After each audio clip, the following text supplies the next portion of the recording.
why don't we get going? Welcome, everyone. As always, Jessica's provided us in the town a full agenda to cover today.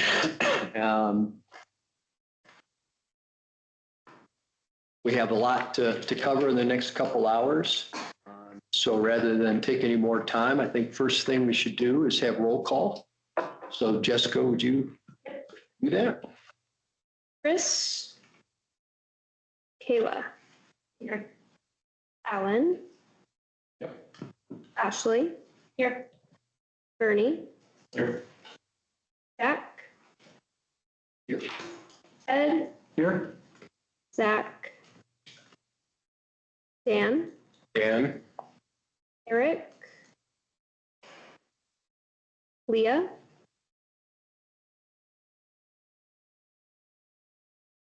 Matt. Mia. Here. Jorn. Just in time, Isla. Isla's here, and Sam. Here. All right. Ayla, you can sit up. Oh, yeah, come sit, sit right there.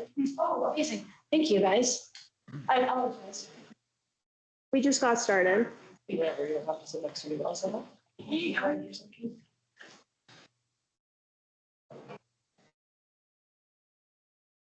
Okay, so before we go through the agenda today, just want to remind people that if you want to say something, just raise your hand, and I'll do it here in person, and Jessica will keep notes of who's next in line to offer comments.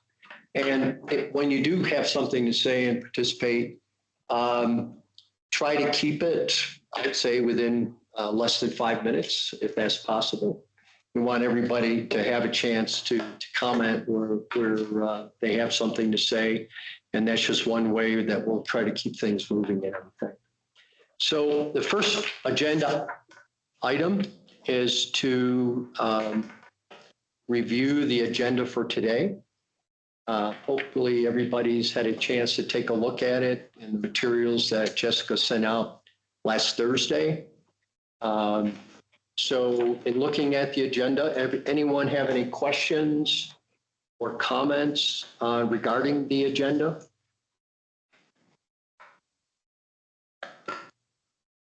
Take that as a no. So a motion to approve? Move. Second? All in favor? Aye. Any opposed? Okay. The next agenda item is to review the consent agenda from the last meeting we had to improve the minutes as written from the June 25th meeting. Again, that was included in your packet. So in looking at the agenda for those that were here, any questions, additions? No? Do I have a motion to approve the consent agenda? Motion. Second? Second. All in favor? Aye. Okay. Moving right along. It's exciting that we have two new members joining our task force. Is it Ayla? Isla. Yes. Isla Harmala Yes. and Pam Streletsky. Pam's my mom, I'm Sam. You're what? Pam is my mom, I'm Sam. Sam, okay. Sam. So would each of you mind just telling us a little bit about yourself and why you're interested in, what was the interest in joining a group? Yeah, so like he said, my name is Isla.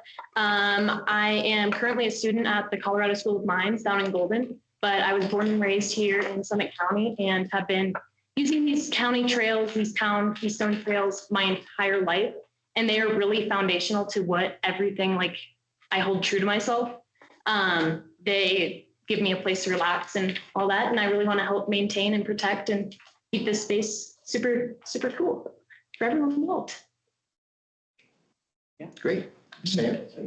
I'm Sam Streletsky. I am the director of the Summit Tigers High School mountain bike team, where I competed for several years actually, and did very well as a varsity athlete.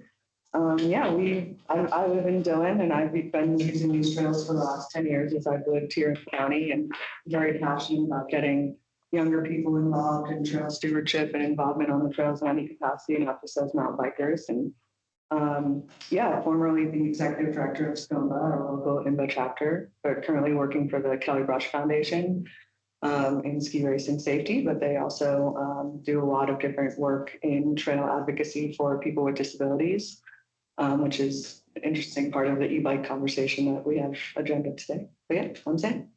Excited to be here. Welcome.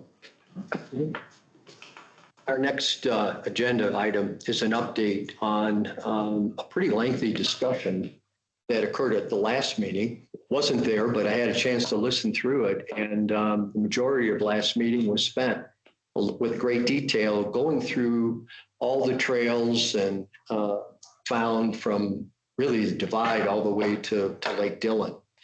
And that was to put together eventually a guidebook that could be used for visitors or homeowners in regards to those trails, so that people can choose wisely when they decide which one they want to tackle. So I'll throw it over to Jessica and let her give us an update. Thank you. So thank you to everyone who's gotten trail descriptions written and sent in to me. I've received almost all of them, and if you haven't yet, that is totally fine. No worries. Maybe let's try to do that in the next 2 weeks. Give you time to get out there if you need to. What we're working on is, once we have all of these trail descriptions, I'm going to work with the marketing team to start to put together the guidebook, and we might come back, show you what, or the trail book. We'll show you what gets put together, and maybe we can do some tweaks if there's anything missing or if there's maps that need to be updated. So that's just the update on where we're at. Would you like us to submit any pictures with that? You know, I just did the description, but if we took pictures of the trail, would you guys Sure. like that? Yeah, that would be welcome. I should have put that in the original template. If you want to send pictures, that would be great. And then a question. Go ahead. I'm sorry. Is the intent to develop an online book, or will it also be something you could hand to a person hiking?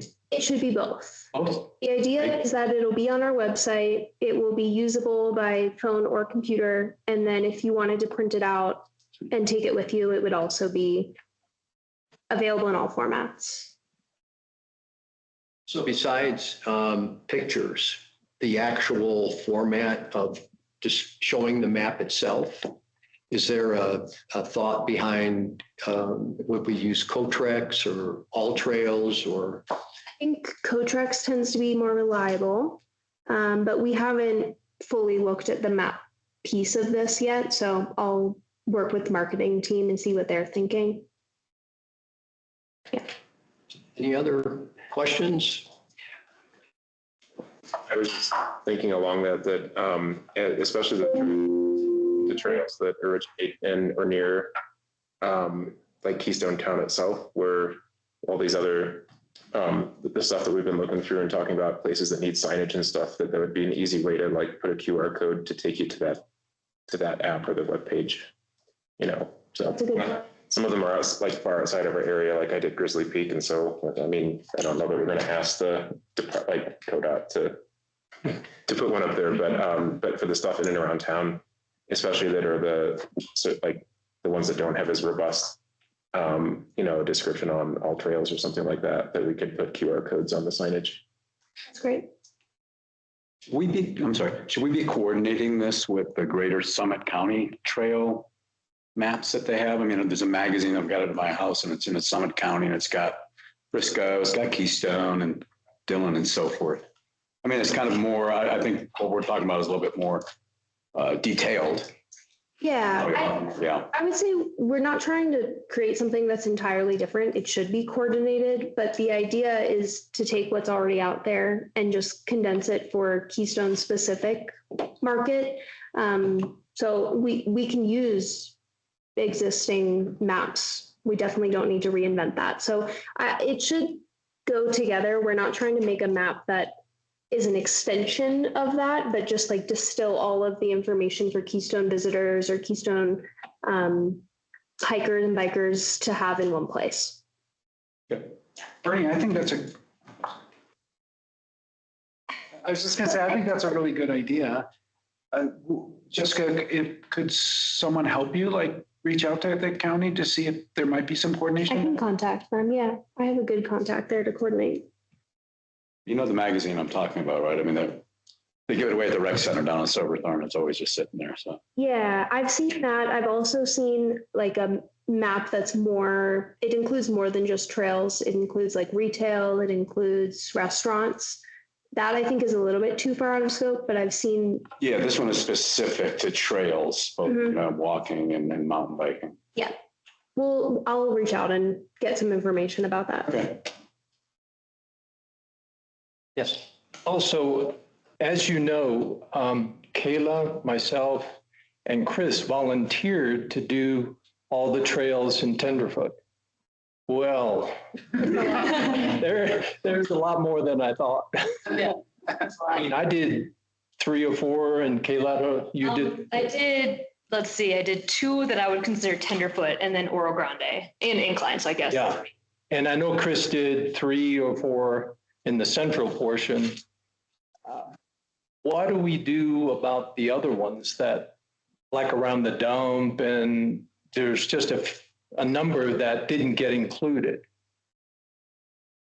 In the Summit County Trail Guide, SCOMA did write up one for the dump loop. I was gonna say, yeah, there's a whole bunch on there. Yeah, we can open that.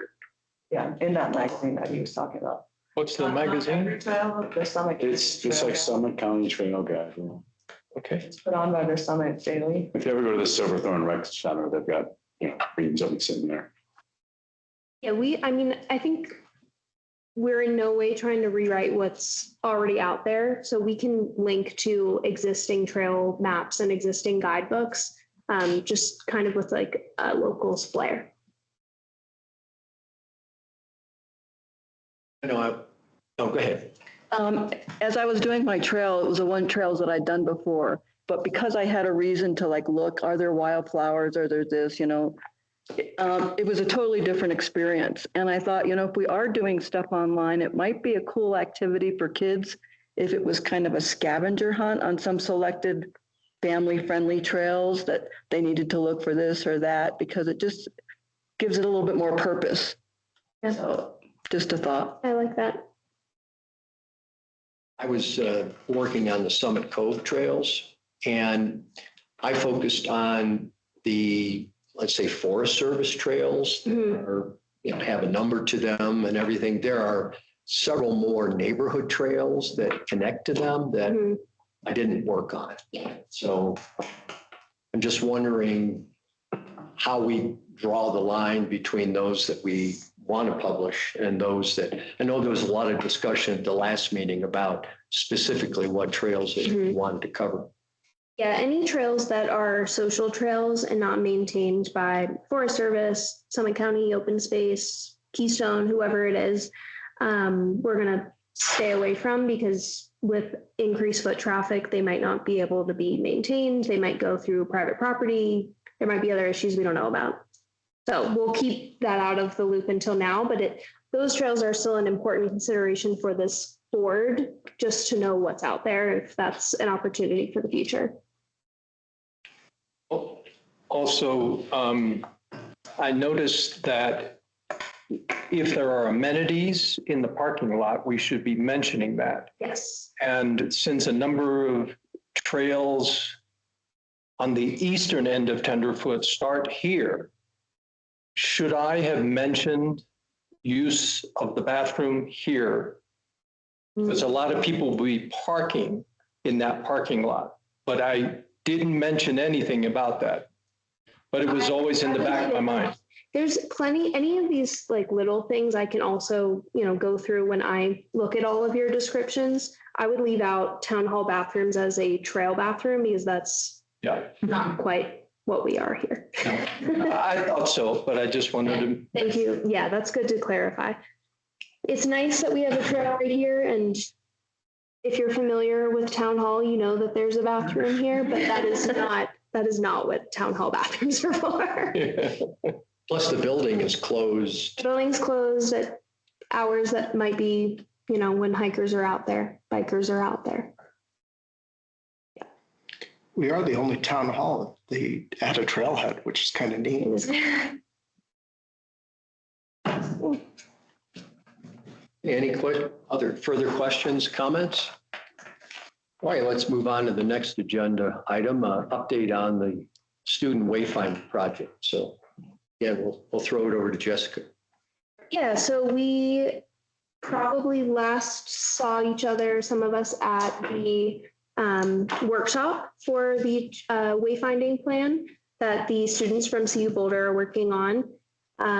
They got a lot of good information from walking tours on the rec path and the community path from all of your input. So that was really great. I just want to give a quick look forward. They are working on putting together the final plan and the deliverables that are part of their project that they will present again. They are not currently planning to have a separate presentation where they come back into Trails and Open Space, but they are going to have a presentation to the town council that is open to the public and open for you all to also join. That is currently slated for November 20th, I believe, but I will keep you all in the loop. I just wanted you to know that it's not just over. You can continue to check in. We'll post updates on our website as well. Any questions? Yeah. Jessica, how the work that's being done or has been done and will be presented today on the pathing through the town. Mhm. I know part of that work is indicating where there should be signs. Mhm. Will that be fed back to the Yes. student group? Yeah, everything that you all do, I send to them so that they are up to date with the work that you're all doing. They know where recommended signage has come from these like segmented presentations as well.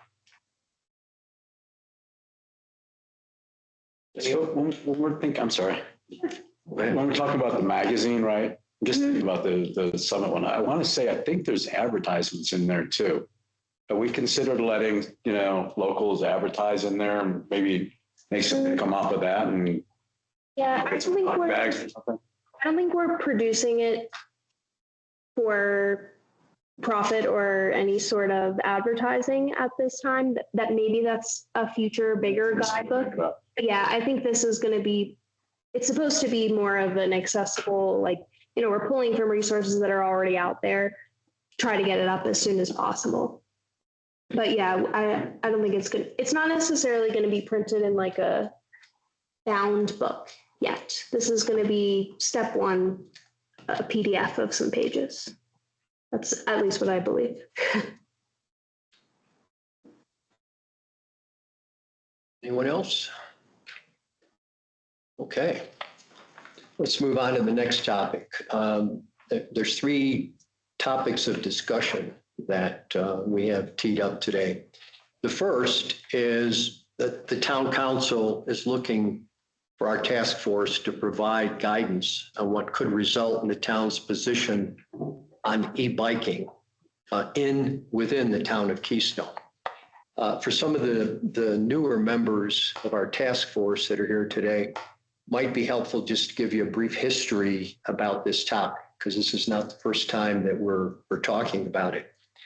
Last October, SCUMBA representatives provided a presentation to us requesting us to support their position to allow Class 1 e-bikes on mountain bike trails. And as a result of that presentation, we had a lot of discussion within the task force, and it was motion was passed for us to go forward recommending their proposal, and by putting together a letter that we would present to town council with our support. So coming out of that discussion, a letter was developed in the December meeting. We again talked about it because there were members of our task force that were, still had some issues with the support that we gave. We decided to continue to give support to that initiative and sort of fine tune the letter that was presented to town council. Then at the February meeting, Lindsay told us that that's needed to be tabled. And the main reason was that since we were asking the Forest Service to do a study, if you will, where e-mountain bikes, class 1 mountain bikes were allowed, to study it to see what the results were. Did injuries increase? Were there accidents? Something that could be used to sort of finalize the position. And what my understanding was that that's not the way in which you engage the Forest Service to get their approval. So because of that, for lack of a better term, the town council backed off of that, I guess, request from SCOMA to support Class 1 e-mountain bikes on national park trails in this vicinity. So where are we now? Well, now the focus is primarily within the town of Keystone and trying to come up with a recommendation to either allow e-bikes on our trails, and if not, why not?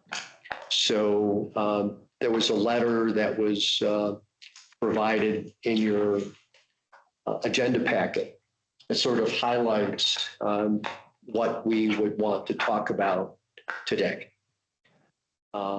So the town is asking that we, should they be allowed and under what circumstances, basically. I can just do a little bit more context setting as well. Part of what we heard in the multiple discussions over the potential for e-mountain biking on trails that were Forest Service trails was that we needed to first get a sense for what this board felt was the right policy for e-mountain bikes in general, on paved trails, on pedestrian trails, on biking trails, on motorized trails, and that we were maybe a step ahead of where we needed to be. And so this is kind of the opportunity to step back. There's no study on the table. There's no action that's going to be taken. This is an opportunity to really talk about the pros and cons of e-mountain biking in general, and what the town of Keystone should look to in a policy about e-mountain biking. I just have a clarifying question for the SCOMA Forest Service proposal. Since it was interesting to hear it summarized that way, because what SCOMA and the Forest Service are looking to do is identify an area in the county to try out the traffic of e-bikes. The studies with like user conflict and trail wear, and are there increases in injuries? The Forest Service and SCOMA rely on the existing data for that, which is mostly out of California, Oregon, Vermont, right? And most recently, the Front Range. Idaho Springs is collecting a lot of data on that right now. So I don't think that, I was not able to attend that the town council meeting. I really wanted to, but was that kind of how it was presented? Was that it was a study on that? Because I heard from the Forest Service, they're going to look more at like the flow of trailhead increase and kind of like what people's general opinions of it were. So there was a difference in the request from the original presenters were saying that is what they said they were looking for, but the request was a general endorsement because that's what some other towns were doing, rather than us putting in a specific request for an area. So I think as part of that latter, what I heard from this group was yes, but it sounds like we should have a study in this first developed area. And some of the feedback was like, ooh, is this town going to tell the Forest Service to do a study? That might be a step too far in directing how they manage their own land, as opposed to saying we generally support a concept. But to Jess's point, step one is demonstrating what our own support is in our own land that we manage ourselves. Because the last thing you want is a situation where, not that I'm predicting it would go one way or the other, but you wouldn't want a situation where we'd encourage one thing on land managed by others while doing something more restrictive on our own land, which is, I think I've heard from some other land managers when they've had proposals to allow or disallow, they're looking at, well, this trail crosses our land. Are we going to be the roadblock, or are we going to enable something that can't happen on either side of it? So having congruent rules starts with what we do within the land that we manage. That makes sense, because the Forest Service told SNOMA they were not interested in doing a study, but just interested in doing like a controlled release area. So that's good. You can also, if you send me an email, I'd be happy to share the previous materials that were presented, just for some reading up on what happened before. Well, Jessica, you said rec paths and mountain bike paths. Are you looking for both? Yeah, I want to hear your thoughts and recommendations on all of the types of paths. And this is just within the town of Keystone. So some of this is in theory. We may not have a specific trail today that fits a description, but say we do in the future. Maybe we build a motorized trail in the future that is within the town.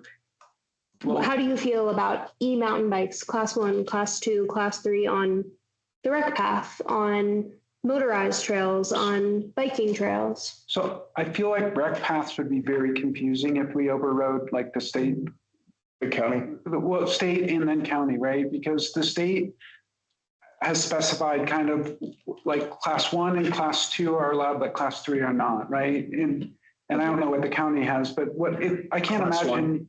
Yeah, so whatever the county says, I think we should just adopt, because why would we want to be special unless there's some good reason? Because I can't imagine like you're cruising on from Dillon over to Keystone, and you're like, oh, now you're not, right? Or whatever. It would be weird. But and why do we I just don't want to consume cycles on that. No pun intended, but I think it's worth saying the current state. The current state is the multi-use path that was previously under the county as signage allowing class 1, although technically it's a gray area because now it's Keystones, and everything else is a gray area because there's no rule. But Samba didn't ask us for anything on that, right? So does anyone have a motion to do something different than what we have today on that? I don't have a motion, but I have an interest just in a little context there. Yeah. The conversation at the state level and right now in Colorado Springs about path bikes isn't about what classes are allowed. Everyone really agrees on class 1 and 2 bikes being on the path as commuters are primarily on 2s. But there's this conversation within the types of class 2 e-bikes and the really shitty, lithium batteries that just explode and stuff. So like Keystone recently changed it so that if you're bringing a bike with a lithium battery up the gondola, no people can be in the gondola with it. Oh, wow. But at the state level, there's the Colorado Mountain Bike Coalition Board that I also sit on is backing People for Bikes, their initiative to say like bike shops have a responsibility to educate people on these types of bikes and to not purchase them and not store them in your house or like the education behind that. So, I mean, I think that an interesting conversation we could have about that is like, do we put something out like Colorado Springs where it says we don't support? So if someone is asking us about path bikes, which SCOMA definitely is not, but that is to me the kind of conversation that could be worth having, getting ahead of these really cheap e-bikes that cause issues that like kids are on and parents. The other conversation in this bill is parents don't know when they buy online if it's a motorcycle or an e-bike. So a lot of people in Colorado Springs are having kids be issued tickets if they're on a motorcycle that isn't registered as a motorcycle versus on an e-bike that doesn't have to be registered. So that kind of, and obviously we're not experiencing the volumes of kids on that here like the Springs are, but I agree with you that the 1 and 2 are going to be allowed on the path really probably everywhere in Colorado. So, question, are there mountain bike paths within the town of Keystone that are also, let's say, mountain bike or paths, trails in general that are national forest trails? Yes, Mhm. Right there.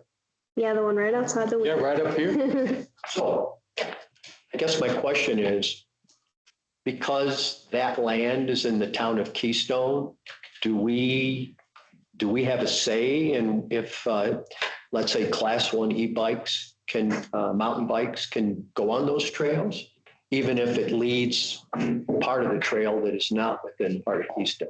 I'm just trying to know the practicality of that. So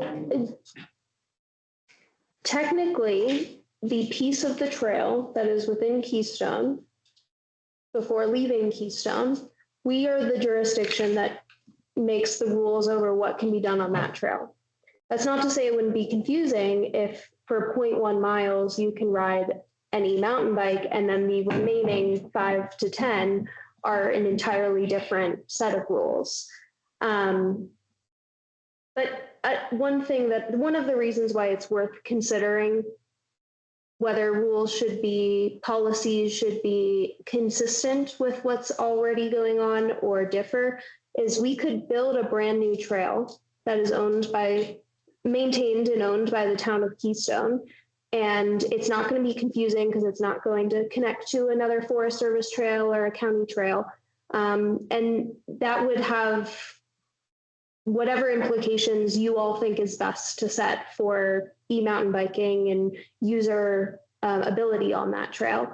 And so there's going to be times where I think there's a little bit of confusion if we have a policy that is different as trails traverse in and out of town, which is most trails, if not all, in the town of Keystone.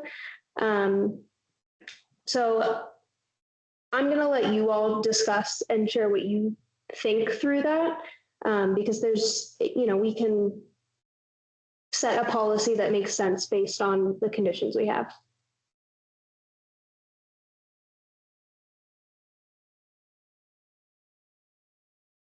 Hey, I guess that if there's no other clarifying questions, who would like to start the conversation on should we allow it or not, and if so, where?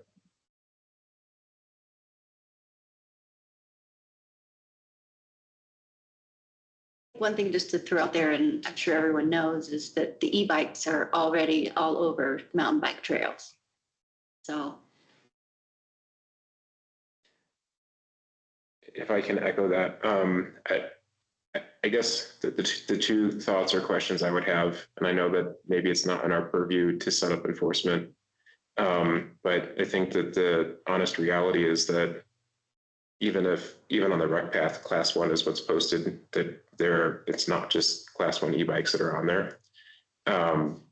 So the behavior is already there. It's going to be hard to pull that back. And if you don't have a policy in which to enforce that, maybe I'm just thinking off the top of my head, unless someone ends up in a fist fight over a collision or altercation and the police get involved, I don't think citations are going to be listed for this. We don't, we barely have, police. We have a young police force that's learning the area. I don't think they're going to be out enforcing this. So that being said, if we want to just have the idea of this is what we think as a town and this is what we would like our policy to be, if you can't enforce it, then what is it? What does it even matter? So I do like our little 10-point thing that we came up with. I think that's kind of somewhere in the middle of neither, I don't think it really addresses, the need of, or like what we think about allowing them or not allowing them, but acknowledging that this exists.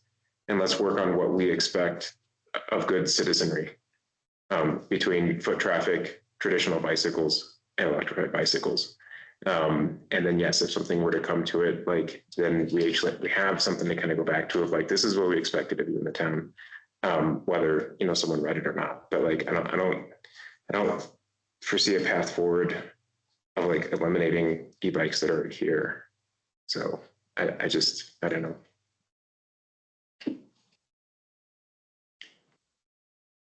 Didn't we propose language around a policy? Like, could we start with that? Because I thought we put some wording in there about. I think, is that the next page? Just Okay. That is a Could we start with similar but something? different topic. The credo with the 10 rules. this wasn't about bikes then. Previous letter. All right, well, Well, I think what I agree with what Dan's saying is like, I couldn't sit here as a town, as a, you know, trail committee person and tell everyone in the town that I shut down e-bikes. I'd get killed. I don't want to be that guy, but, and to your point, unless we put our police force with mountain bikes, and then if they don't have e-bikes, there'll be a high-speed chase and they're going to lose and the e-bike guys are going to get away. just some workers' comp. It's pretty funny to watch. But so I think we should, personally think we should focus on what we think is the credo or the policy that we would like all the community to abide by.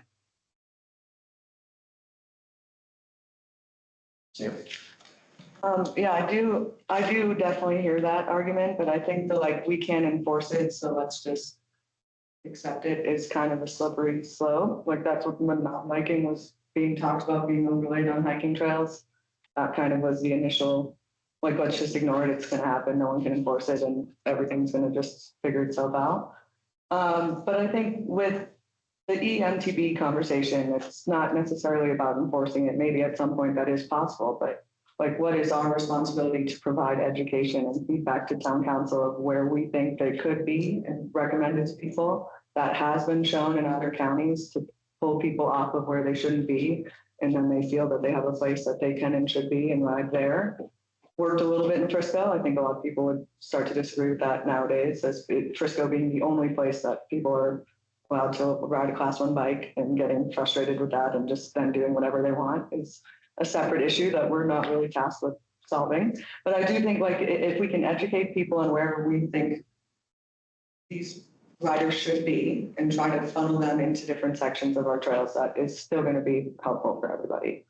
And, you know, the state used to talk about like, do we get a sticker that we put on e-bikes that shows are they class 1 and class 2? That got voted down because we're asking people to get additional registrations on things they don't have to register. And like, it's a mucky space. But yeah, I think there's a lot of people who ride e-bikes for different EMTBs for different reasons. And Sam, you seem pretty informed. What could you like establish like a starting point for us to talk through? Because I think we're all kind of. I think Stella brought a good starting point and fumbled it a bit, but I think like we need to tell the Forest Service that we support trying it to be somewhere if this is a rabbit hole we want to go down. I don't think this is something the town should try to spend money and time on figuring out alone. The Forest Service does have the jurisdiction like they did in Clear Creek County to have the ranger say, yeah, we will try class 1 e-bikes here. Boom. Magic wand waved. A lot of people in the county didn't want that to happen and ended up working, you know, pretty well for them in a lot of ways. And they a lot of internal conflict to start, but thankfully not really an increase in trail conflict. And so that's kind of always what I go back to. If there's not going to be trail conflict about it, class 1 EMTBs aren't ruining the trails. Who are we limiting being on the trails? And the people who need to be on class 1 EMTB in order to ride, whether they have, you know, if it was KBF, we'd focus on spinal cord injuries, but a lot of the people I know here who ride e-bikes have like heart conditions and stuff. If we're going to make them like carry a card saying that they have a disability and they're allowed to, there's just so many gray spaces that could be solved by just picking like zones where people can. What would you propose though? We circle back on the discussion with the Forest Service. It sounds like the town didn't submit a letter, right? Supporting It did not. e-bike. So it's a very general letter of support saying we're open to the conversation. We know e-bikes are here. We want certain groups to be able to ride them in certain areas, or everyone to be able to ride them in certain areas. And here's you know, the Forest Service knows how to figure that out and has some areas they're already considering to do it. What do you got to say, Forest Service? And kind of put that on the spot. They manage a lot of the trails that I think it makes sense here to try it out. If other people had had their hands up, but before we leave this particular piece of discussion, so we'll get to you in a second. Along that line, you know, pitching it back to the town to go to the Forest Service, they were not wanting to do it in February. Could that change? That could change. I don't know what. I think that the council is open to hearing that advice. I think the council is very interested in first hearing what's our policy on the land inside the town before we then issue a letter for what we think should be happening outside of town, because we'd like to see some level of congruency there.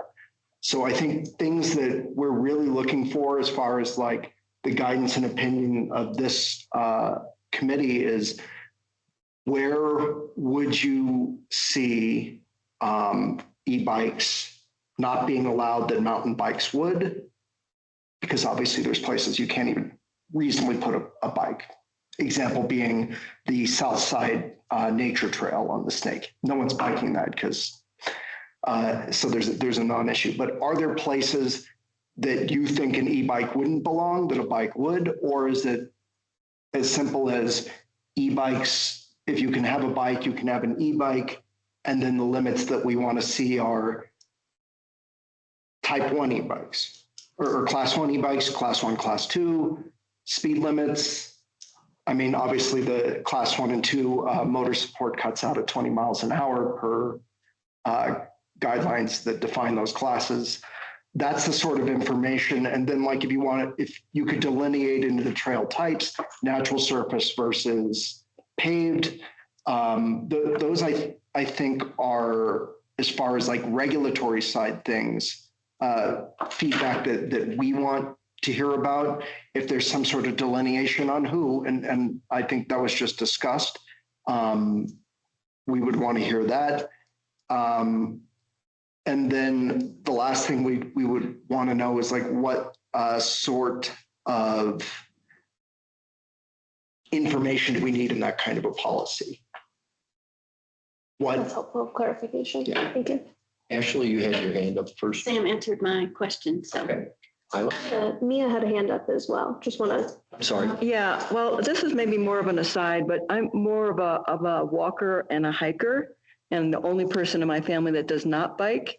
But I'm finding that I'm avoiding the community rec path like the plague because we're getting run over by regular bikes. I had with my grandson, somebody come around a curve with clips on her, on her feet, on her bike, and she could not stop. And she fell over and skinned her knee. And fortunately, she did run into us. But I'm really beginning to feel like if the town is considering doing their own paths, to have separate ones for pedestrians, because if you have kids, they're not being in single file. If you are walking with a dog, very difficult to keep everybody single file. And so I just want to, speak up for the pedestrians that are left. I know there's not very many of us. Most people are on bikes. So just for those. Just to build on that, I think that's a very good point. I think it's a separate topic from this, but I think we should, in this planning that we're doing, the connectivity and all that stuff, keep it in mind. Make sure that we're defining separate lanes. Yeah. I totally see where you're coming from. Great, thank you. Yes, so it's slightly irrelevant to the current conversation, but something that I noticed that works surprisingly well down in Golden is the one-way trail system in Apex, or like mountain bike days and pedestrian days. I feel like that has kept decent amount of sanity for the people, both pedestrians and cyclists. So you're not like, as a cyclist, running into hikers on your fun descent, and as a pedestrian, you're not getting run over. So I feel like that's something we could consider. I think it has worked well down in Golden and could be an option up here if we design some trails that are e-bike accessible in the town. I feel like that could be an option.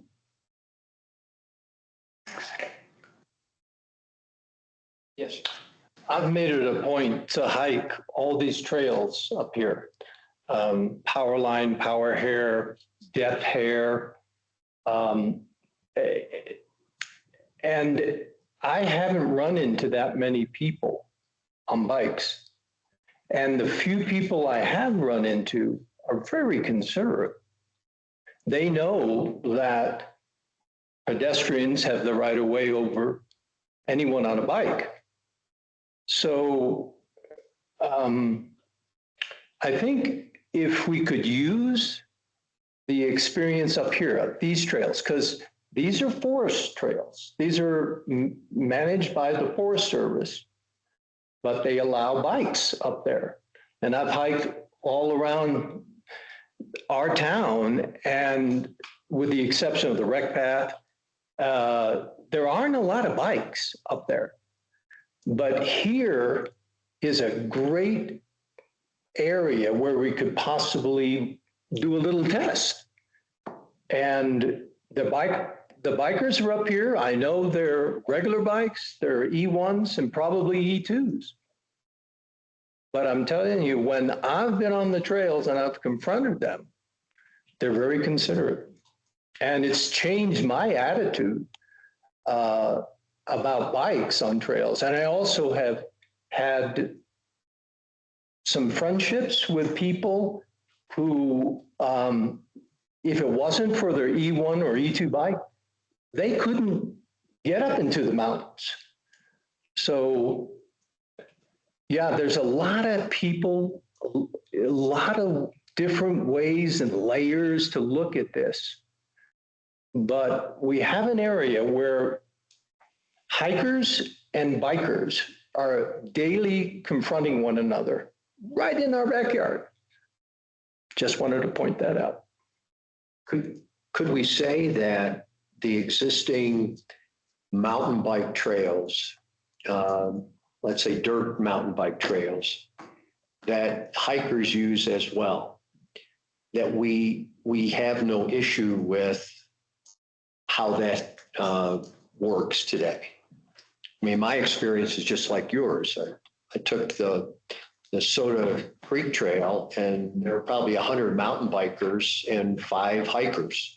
And I didn't have any issues with navigating that and such, versus the paved path where it is like a roulette, like a pinball machine where you just pray that you can get through it without getting run over. So, Ted? Yeah, I was just going to maybe propose some collective language that I'm hearing, and I may be off or whatever, but if we suggest as a trail committee that we are, that there are designated pedestrian-only trails, either now or in the future, and no bikes are allowed on those, period, right? And we will allow the town to, or us, to choose what those trails are. There are trails that allow bikes.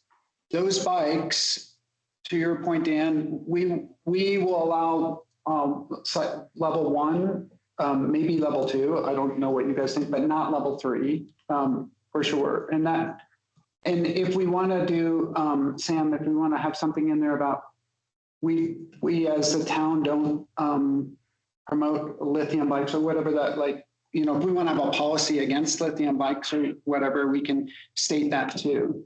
I think the council's looking for us to have some opinion about this and just state something. So I propose something along those lines. I would just say we definitely shouldn't support throttled bike. Class 2 bikes do have a throttle, and while they do have the same top speed assist, I know it's just more. So just class 1. The difference in the studies that show that class 1 bikes are not wearing soft surface trails faster is because they build up to a speed of 21 miles an hour pedal assist. The throttle, it starts really fast and will like looser tail trail. So like what most other places are doing who are allowing this are saying the verbiage of like a class 1 EMTB on soft surface trails. And I only threw in the electric battery things because I think otherwise we stay away from the bike. Does everyone agree with that? Yep. Does anyone not agree with that? Can I just ask a clarifying question? So you're saying class 1 and 2 on paved trails, class 1 on natural surface trails? And not just the paved trails, just keeping in line with what the county has. Yeah, I mean, if the county's only doing, Currently, they're class 1. then I would say just class one. Yeah. We can always change that if they change that. And I think to echo a few as well, Ted, that I think that's going to be our homework going forward, is that if we expect people, if I agree that there should be some trails that are pedestrian only. And I think the south bank of the river is a great example. And that we will find out as a town, because that is a social trail that seems to cross, Vail Resorts common ground and private property. And someone at some point put up signs asking no bicycles, and it seems to be respected. And I would agree by the nature of that being dirt path close to the water, that is a place we should not have bicycles and allow pedestrians someplace to go. But at the same token, and if we want to do on a Tuesday night or this or that, and it's going to be the onus of this group in the town putting adequate signage at the trailheads, because people can't know all these things at all times. Yeah, I think that the appropriate, if we're going to have pedestrian only zones, I think that they're, especially if we do like on a Saturday or this or that, that we say this is a 1 mile, or I'm sorry, 1-way loop for mountain bikes, so that they can go a little bit faster. They don't have to worry about the pedestrian around the corner or traffic coming at them. But I think that those are things we're going to have to sign well at the trailheads for trails that we have jurisdiction over. I'm just throwing a little bit of a being against the alternating days. And I know I was actually very much for this in town of Breck with Aspen Alley.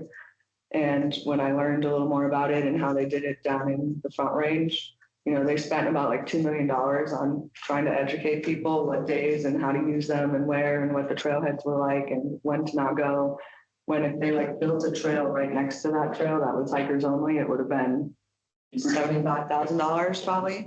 So I really rounded a corner with that kind of, and I mean, that might not always be possible in Keystone, right? There might be a trail that we want to be hike only or bike only or share days, because there's no possible reroute that we could build around it to separate user groups. But I don't think we have the volume to that like Golden has, where exactly, that's an it's a issue. completely different amount of people. I totally. I brought it up if conflict arises, Yeah. And Aspen Alley was When we ever get to that point. But I think that education will come down to signage or whatever novel idea. I mean, the education, I think, is going to be part of this. And so how we decide to do that is something we have to focus on. I just think this points to the importance of having a pedestrian-only dirt path, social path, whatever you want to call it, that you can walk through the entire town of Keystone without encountering bikes and without having to cross the street where there isn't a light to guide that. So can I have a motion to? No motion is needed. Okay, I was cool. going to suggest, let's do Mia's comment, and then I'm going to attempt to summarize what I'm hearing from you all as consensus, so we can move to the next topic, or you can correct me if I'm wrong. I was just going to say we should relay that to the Capstone folks about the signage, what you're saying. Absolutely. Okay. All right.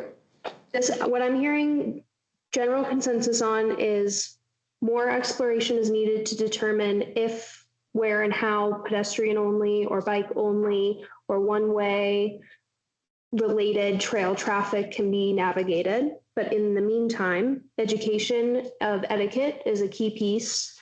There's general support for Class 1E mountain bikes being used on trails that already allow bikes to be on the trail. Excuse me for interrupting. Please. But there are some trails that, Aaron, you said it, on the south side of the nature trail. Dan said that. Also, like Jones Gulch, can you imagine a biker coming down or going up that trail? No, I couldn't possibly. But I've actually seen it. A guy almost ran me over on that trail, coming down trail on a bike. I mean, it's suicide. But that's separate. We're going to establish the Yeah. pedestrian only trails. That was the first point that Yeah, I Jessica think, said. I think there's certainly work for us to further do. exploration needed. In general, what we're looking at is We absolutely, I mean, especially trails. There's general support for class 1 e-mountain bikes being also allowed if manual bikes are also able to be on that trail. On the paved paths, consistency is the key. So that it's whatever the county's policy is, and that there's no zones that change allowances. So right now that would be class 1, but potentially class 2 if the county were to also change to class 2 being allowed. Does that sound right? I also think in our write-ups, shouldn't we have mentioned something about bikes? I mean, whether a Seymour, given trail the- allows it or not. Yes. That would be helpful. That's information. oh, and now we I got can add. more homework. If you don't know the answer, anyone, and you haven't already given me that information in the trail description, that is something I can do.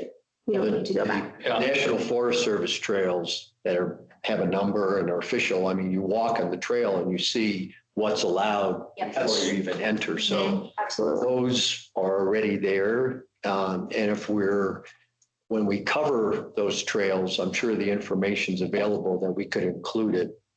It's those trails that I guess if we're covering that aren't National Forest Service trails, that we may have to designate that.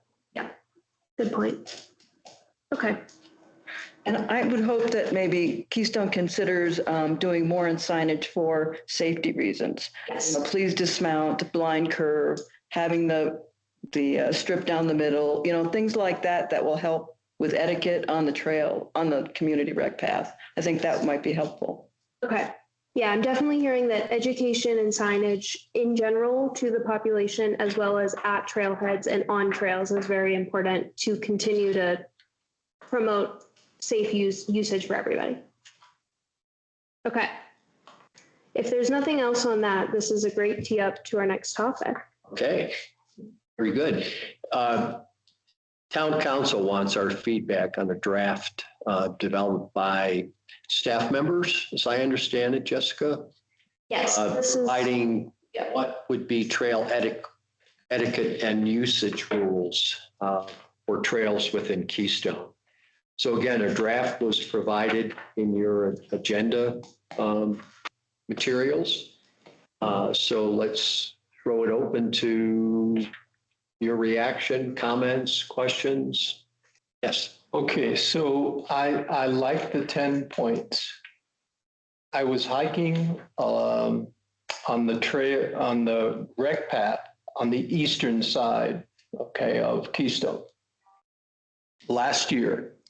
And Mom and her girl were picking flowers all along the trail, and they had a whole bunch of these flowers. And I mean, that should not happen. Mom should have stepped in there and said something, because you take the flowers, how is someone else going to appreciate that? So I think somewhere there, please don't pick the flowers is what I'm trying to say.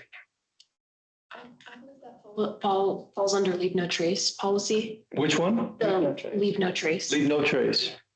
Or number 8, or we could extend number 8, do not interfere with nature and wildlife. I mean, the don't pick flowers is like a big LNT thing. Like LNT hammers that into the kids. So I think expand, and 9 is also LNT, leave no trace. So maybe like if we need to have 10 as a round number, combining 9 with 7 and thinking about specifying something else. But whenever I see LNT listed anywhere, people then block it out. Like stay on the trail, don't pick flowers or mushrooms. Blah, blah, blah. So like, we could have some little pictograms or something, because it is the most all-encompassing one, I think. Yeah, I feel like some decent signage at trailheads, like full leave no trace policy is great. They have like, I don't know if any of you have seen their like flyers or their website even. It's very straightforward and it's very educational. So I think maybe a partnership with that would be great for signage. So Alan, if we extend number 7, is like, Yeah, I'm happy if it were put into leave no trace, yeah. I agree with all that. I just wonder if maybe bolding or moving the leave only footprints, take only photos. I mean, I think it's all the same idea, but that if we think the people are picking flowers, that might drive it home a little better. I don't know. Just maybe moving the wording around. I don't know. I'm a Boy Scout and I had a grandpa, still had a grandpa. So I learned this stuff when I was little. Should be common sense, but. Something struck me about something that Alan said earlier, that people were nice on the trails. Do you want one that says, be nice?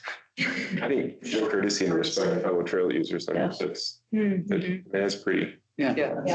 You can shorten it. Sad, be nice right after. Be nice, asshole.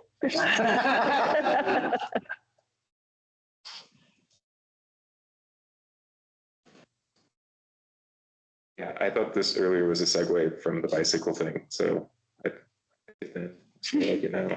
It goes hand in hand. I do. So. Probably the one that I see the biggest violation is keeping pets on a leash. And, I'll acknowledge that probably 9 out of 10 times if a dog is running not on a leash, they're well behaved and there's no issue and everything else. But it's typically one that many people do not follow when you're on many of the trails. I don't know if that's your experience as well. So I don't know what more we can do about it other than, make sure that we emphasize it in the guide. Yes. I noticed when I was walking the Robert Tunnels access road, there was a sign there that said, keep, dogs on leash, and it's enforced. And that's the first time I've seen a sign saying it was enforced. Do we enforce that as the town of Keystone? Enforce pets on leash at all? It is a ordinance that we have passed. And I believe new signs have or are going up. Okay. Say that. Thanks.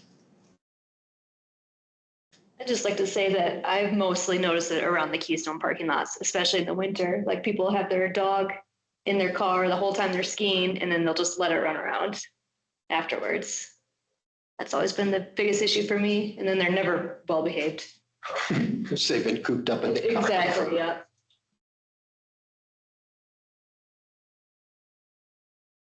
It sounds like everyone's good with these. Okay, I have one more question before we move on.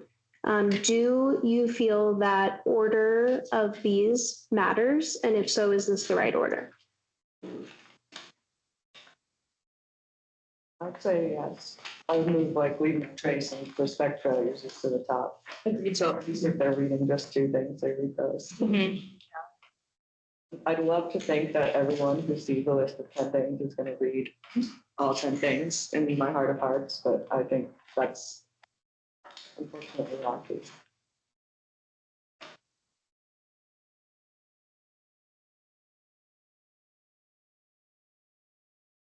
Yeah, I feel like even making the statements simpler as well. Like if this is to be posted anywhere, honestly, only the bold statements. I feel like, yes, the not bolded section, they help elaborate, but I feel like just to keep it cleaner and simpler and less essay-like would make people more inclined to read it. Sure. It also be, Good point. there could be a version that is succinct and meant to grab your attention so that you read it quickly, and then it could be expanded upon as well. I think it would need imagery, like little icons. Yeah. Graphics, yeah. Plus like number 5 there, I mean, that specifically has some rules. I don't know how you take that out. Add graphics of the triangle. Like it looks like a recycling triangle. I've seen those at trailheads. Well, I agree with you. I agree with Jessica that from a credo perspective, I think it's as comprehensive and it gives us the definition of what these things mean. So I would like to suggest that we keep it as is, but then consider making it more concise depending on where you're using it. Yeah, like this would be great to put at the beginning of our pamphlet for the trails and stuff, but then you could make like an index card size one that could be like incorporated in the signage, like at the Gulch Road and like other places that have a lot more trailheads. I'm planning to put it at the beginning of our trail book. Another way would be to enlarge what you really want them to retain. So you bolded it, I'd even put it 2 or 3 fonts higher.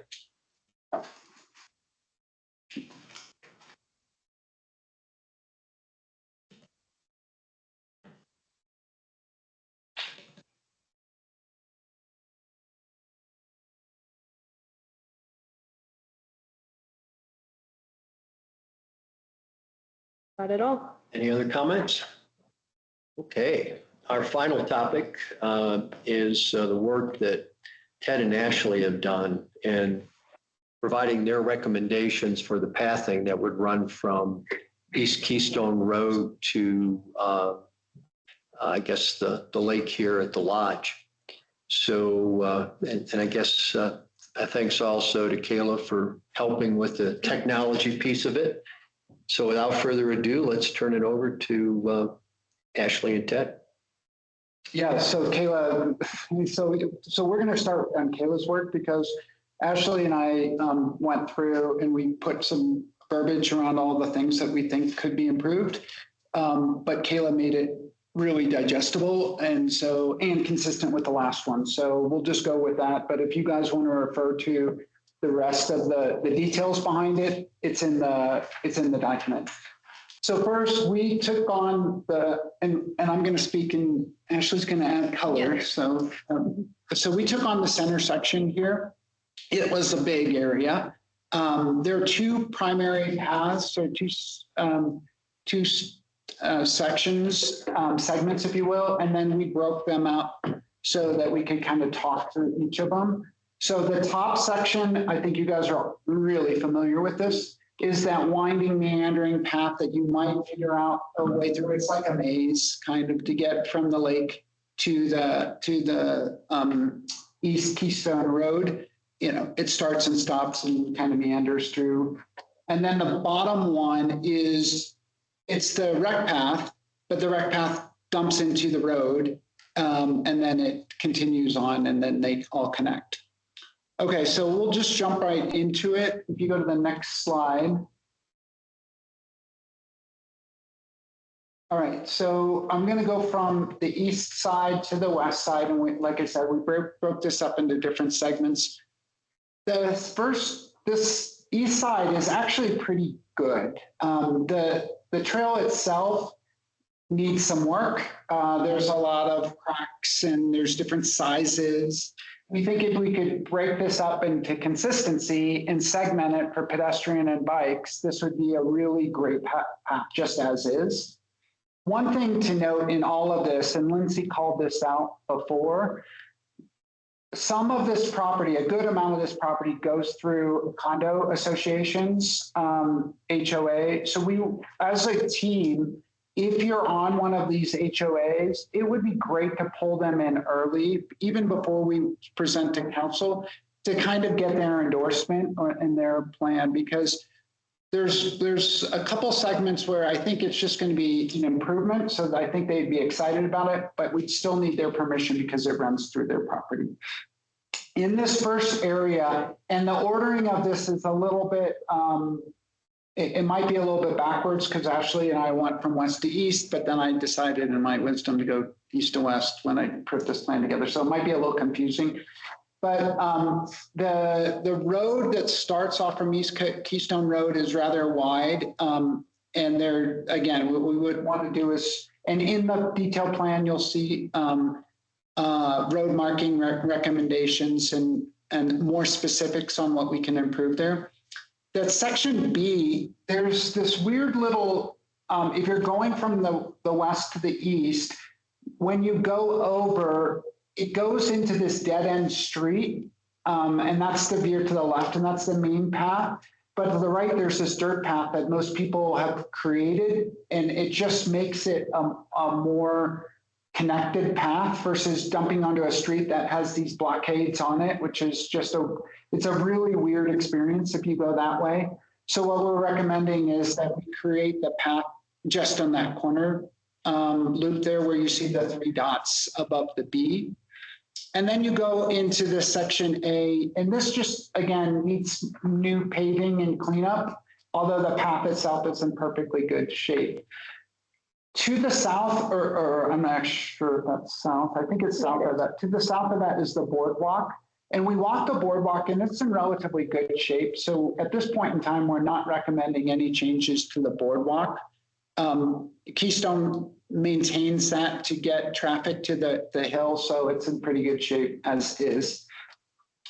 As we move to the next page, the next segment 1.2, this is where if we do one thing in this zone, this is what we would recommend. The biggest fix is right. I'm going to point to it just so you guys can all see. It's a little bit hard to talk to, but see where this jets down. So we have 2 homeowners. We have Snowdance and Lift Side that are back to back, but there is no path that goes through. So you can either go up towards the goat and walk down, or you can go down, cross the river, and then hit the road and then go back up. There's no signage. It's not even clear what you're supposed to do at that point. Most people just give up and go home or whatever, or you figure out a way, but it makes 0 sense at all. There is ample room, although it is wetlands, so we would have to figure out how. There's dry portion in wetlands, and we would have to do it in a way that it improves the value of the condominium so that they're excited about it because they own the space all the way down to the river. So we really need to partner with Snowdance and Liftside in particular and get their buy-in and approval. But I think they would want it because it would help their connectivity. There are a few condominiums on the ground level, depending on where you put the path, that might be relatively close to the path. So you might get a little resistance from some of those homeowners. But again, I think if we do it in a right, and we wouldn't do it in their yard, there's a fence in between. So you would do it on the other side of the fence. If you look right here is where I'm talking about. This comes really close. There is a path that people have made their way through that it says no trespassing now, but many people have gone that way. We wouldn't want to do that. That's just too close to their homes. But right on the other side of this, there's a picture in the document that you can see. There's ample space for us to create a path. And again, it's right up to the wetlands. So I think if it's done correctly, we wouldn't interfere with the wetlands. We could get it out. And that's right where the blue dots are. Now, if we did that, we would also recommend, and that's this top B here, is instead of dumping it back into the parking lot, which again is a weird experience, just make the path separate from the parking lot and wrap it around. So that's what the blue dots are up above there. In our opinion, if we made no other changes than this, it makes the lake connected to the downtown and to the River Run Village a huge, huge improvement. Everything else is kind of nice to have improvements, but like if there's one thing that you do, that's the one thing I want you to hear that we would recommend. C is not at all this would be a down the road recommendation.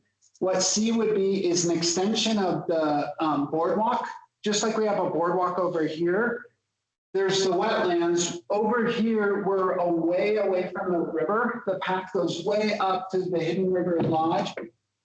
If we were ambitious and wanted to do like they did the boardwalk over here, I think when they did the boardwalk, we were less sensitive to wetlands. So it was probably a lot easier to do back then. Now, I think there's a lot of protection over those wetlands, so we probably couldn't even do it. But if we wanted to really connect and add some beautiful walking only you know, that you would have the pedestrian, like this over here is not suitable and there's no way to get on it for bikes. They block it off specifically so bikes don't go on those boardwalks. And we would suggest doing the same thing, just as a beautiful little walk path there. That's again, that's a little ambitious. There's one other kind of overly ambitious thing that we're suggesting here. But if we go to the next slide, where there's a little line, and it's talked to on the last one too, but I just want to talk about it. On the Hidden River Lodge, there's a dash segment. We're suggesting again to pull that away from the drive. Right now, there's a path, a separate path everywhere until you hit Hidden River Lodge, and then it just dumps on their driveway. And instead of that, there's ample room if we could work with that homeowners association and extend a bike path around that. Again, you would have beautiful connectivity, a dedicated path.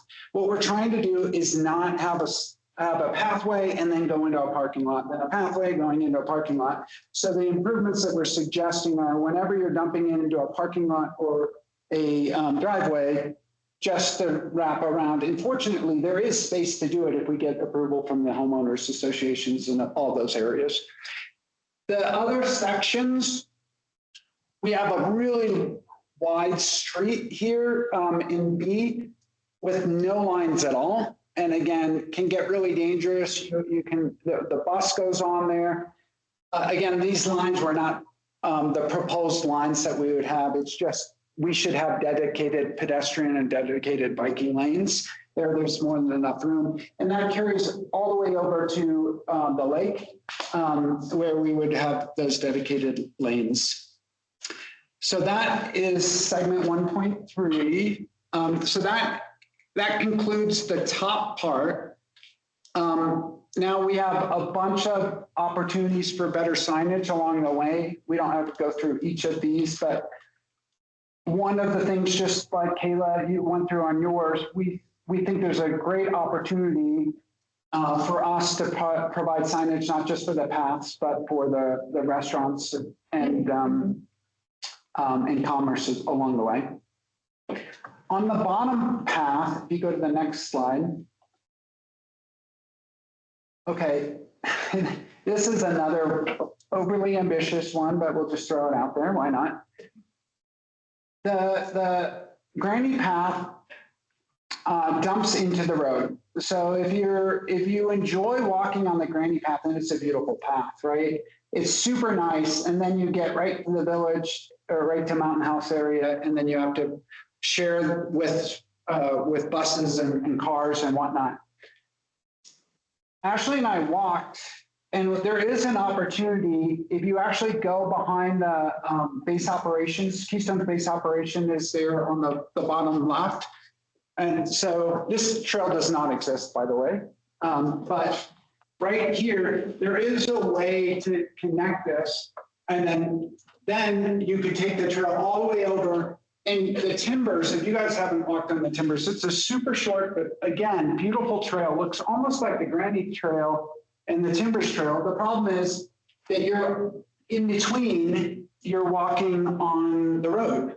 So if you are in the Stables area or in West Keystone and you want to walk to River Run, this would be a really enjoyable way to walk, right? We could extend it all the way. Now, obviously during ski season, the path goes right through the resort, and we would have to have some coordination with Vail Resorts and Keystone to do this.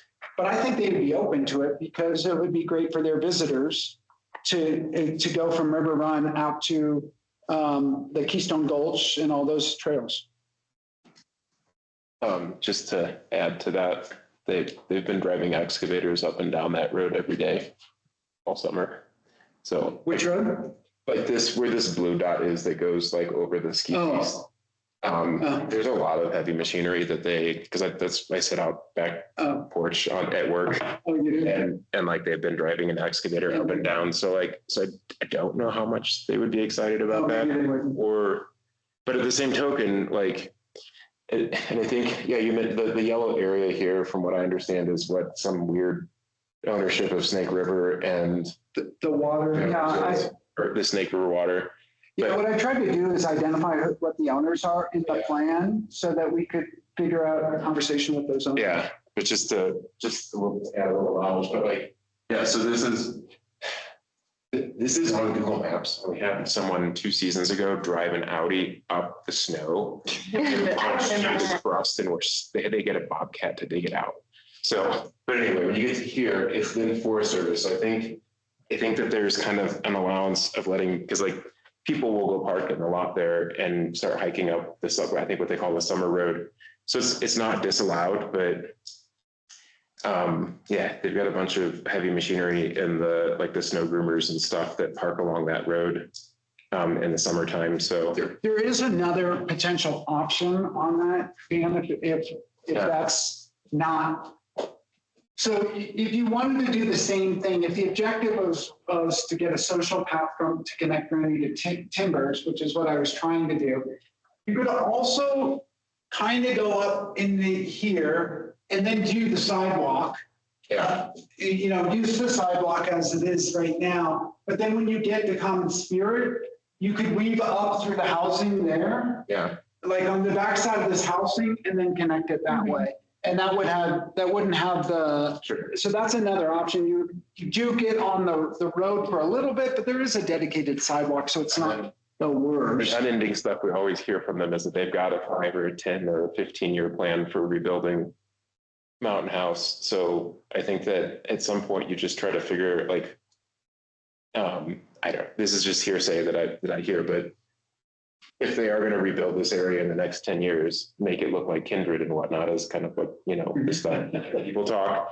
But like you get on the panel with them and say like, hey, where can we put a real nice pedestrian path through here that would be good for summer and winter? Yeah. So What we are trying to do is, Maya, to your point, is to have a place where people could safely walk, right? Without the worry of the rec path, people streaming by. Like, it's just, Granny's Path is a really nice, enjoyable path. Timbers is really nice. We could figure out some way to connect those two that would really provide a nice social path connectivity. Along that line, Ted and Ashley, are there, if we don't have this path created, is there a way to have a designated pedestrian path, even if it's part of a road or something, where at least pedestrians feel they can walk without bikes being on it or cars being on it? Sure, I think on Keystone Road, we could put on one side pedestrian, on one side biking, or, figure out that. But in your proposal, would it allow for that with having a dedicated pedestrian area on a paved road or path? Or would there be still paths that you would have both? I think you could do that and you could accomplish it. And Ted and I talked about it a little. I think we disagreed a little bit because It was violent. it was violent. But I felt like we could say that bikes, once you leave the lake area, so say you're at Keystone Lake, you're on that path, and that first turnout, it's a road, it's where the buses go over to Mountain House. You could say bikes go this way, and then pedestrians go that goofy way. And part of the goofy way through there now, it has stairs in it in sections. It has a bridge that, it might be 3 feet wide. It has one bridge section. And the main takeaway from this area is the walking path that you see that's all crooked. That's actually not a path. All of that is when all those condos were built, they all created pathways for their guests to walk to Mountain House. So that's why it's disconnected through here. It's simply to get those guests, they have little paths and then it goes across to Mountain House. And then of course the rec path was not created as a rec path. That's the old road. If you're as old as me or older, you remember used to just drive right up to Mountain House and park and ski. And so they've turned that road. Now they've blocked it off. But this area was not designed or designated at all for bikes or walkers. So Ted's really good. He's much more creative than me and was really thinking outside of the box. And I think that's really what that area is going to need is not just the little, oh, let's fix this little part or this. It really needs someone to just overhaul it. And, you know, like some of his paths that he has thought of are great ideas, because the rest of it's sort of putting lipstick on a pig or whatever, you know, because, If we couldn't get Bill's cooperation for a social path, I think Ashley's suggestion of having the upper path just pedestrians would be a solution, where we could have a safe pedestrian only path on the top, and then on the bottom, you know, walk if you want, but you might get run over by. that path is so wide, you could paint it, Yeah. you know, in such a way, bikes here, pedestrians here. You could really have a multi-use, but the other section would be a much. I just point out that you're proposing a new trail across Forest Service land inside the Keystone lease. In an area outside of town. Yeah, and in an area outside of Keystone. Yeah, I think that. It's okay. Yeah. Okay. Oh, Well, we don't have. There's also about 30 meters, 40 meters of vertical gain on that road. yeah, It's not flat, it's quite steep, actually. I just maybe wanted to add, and I'm thinking a little bit ahead to the kind of the next section that we'll do, just food for thought, because I think it ties in really well with what we discussed on Keystone Road last time. And you had mentioned that the bridge is slated to be replaced or widened. But we have that section of road. We have this little section here where the direct path goes into it, that they did a lipstick service of putting, you know, one bike lane on there. And you have all of Silver Ridge Road, like from West Keystone Road to the stables, that there's like, that there are some pedestrian options. If you like, the Granny's Trail is an option, but I think one of the things I brought up with the mayor a while back is that I had knee surgery a couple years back, and my only option to get out and start moving was to go down the road. And I'm really exhausted of the car behavior. And I think that gives us the opportunity. And I think that's not somewhere where like we go and repave like some of the sections you said are broken up. That's a bigger ask to get a boardwalk over the wetlands. I think that this is something that we need to kind of think for a couple of these situations where, yes, you might be able to get off and walk on a dirt path, but I think that someone that has limited mobility, like can we have a central path through the town that someone that has ADA requirements can use, you know, without barrier? Because even still, like if you think about someone coming up this path here, that last 15 feet to the roadway is really steep, and it cools and freezes and has icy patches in the winter. So it's like, that's great, you can stay off the road and all that kind of stuff, but then you now don't have an ADA compliant incline to get back to the roadway. So I have a couple ideas, and I figure that whenever that part Soda Ridge comes up, I'm happy to. That's next. Yeah. I'll be happy to jump in on that one. But like, I think it envisions kind of like some of the pictures you put of having an adequate, like, you know, shared use pedestrian, you know, bike lane that pedestrians can use, that's, you know, protected pedestrian space. I think that the town manager mentioned a while back that if we're going to do road improvements like that they have to be up to the national standard. And I think that that's like, either if you have a raised sidewalk, then you run into the issues of snow removal in the winter, because like those berms on the edge of like on the side of the road are 3 and 4 feet tall. So are we going to have snow removal on the sidewalk in the winter?